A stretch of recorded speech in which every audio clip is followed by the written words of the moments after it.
पत्थर को पीसकर कभी मैदा नहीं होता, और कोई मेरे देश के झंडे को झुका दे ऐसा कोई माई का लाल पैदा नहीं होता।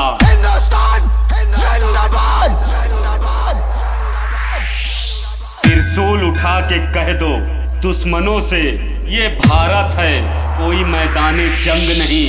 यहाँ महादेव के भक्त रहते हैं, जो आंख उठा के देखे तो उसका आंख नोच लेते हैं। वंदे मातरम, वंदे मातरम, वंदे मातरम, वंदे मातरम।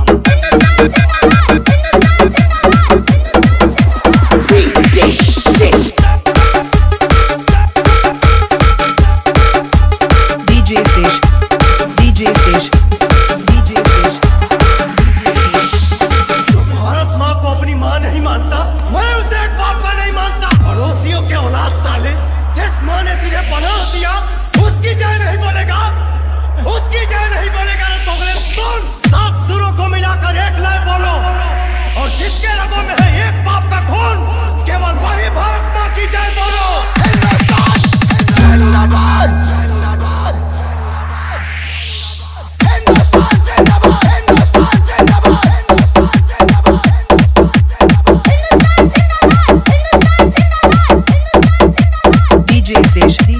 वंदे मातरम, वंदे मातरम, वंदे मातरम, वंदे मातरम, वंदे मातरम।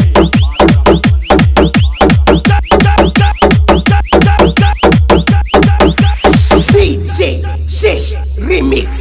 भारत माता की।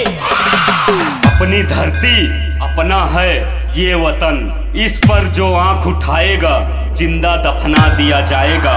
मुझे जान से भी प्यारा है ये मेरा वतन। हिंदुस्तान जिंदाबाद, हिंदुस्तान जिंदाबाद। डीजे शेष वंदे मातरम, वंदे मातरम, वंदे मातरम, वंदे मातरम,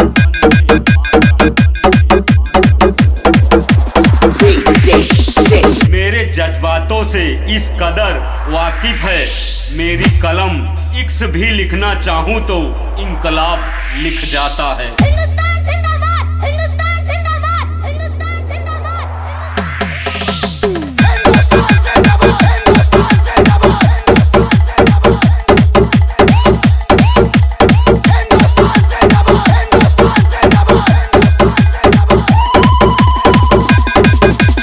डीजे शेष रिमिक्स।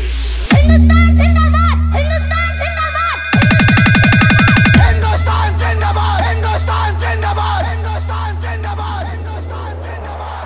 डीजे शेष, डीजे शेष। हिंदुस्तान जिंदाबाद, हिंदुस्तान जिंदाबाद, हिंदुस्तान जिंदाबाद, हिंदुस्तान जिंदाबाद।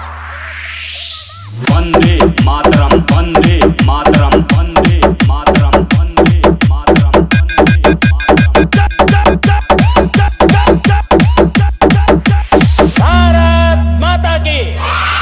भारत माता की। भारत माता की।